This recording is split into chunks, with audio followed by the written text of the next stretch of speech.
এক সময়ের কথা। সূর্য ভরা এক সুন্দর জঙ্গলে থাকত এক বড়, মোটা আর খুবই আলসে ভালুক। নাম তার বেনি। বেনির সবচেয়ে প্রিয় কাজ ছিল মধু খাওয়া আর গাছের নিচে ঘুমানো। একদিন সকালবেলা তার সবচেয়ে ভালো বন্ধু টিনা কাঠবিড়ালি ছুটে এলো। বেনি, ওঠো, শীত আসছে, তোমার এখনই খাবার জোগাড় করতে হবে, বলল টিনা। বেনি হাই তুলে বলল, চিন্তা করো না টিনা, কাল করব। প্রতিদিন টিনা খাটতে লাগল। বাদাম সংগ্রহ করছে, ঘর পরিষ্কার করছে, খাবার জমাচ্ছে। আর বেনি প্রতিদিনই বলতো, কাল করব, কাল করব। শেষমেশ একদিন বরফ পড়া শুরু হলো। পুরো বন ঢেকে গেল সাদা বরফে। বেনির কাছে না ছিল খাবার, না ছিল উষ্ণ জায়গা, না কোনো শক্তি।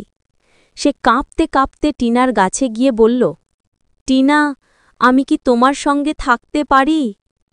টিনা হেসে বলল, অবশ্যই বেনি, কিন্তু মনে রেখো, আলসে ভালুকরা শেষমেশ ক্ষুধার্তই থাকে।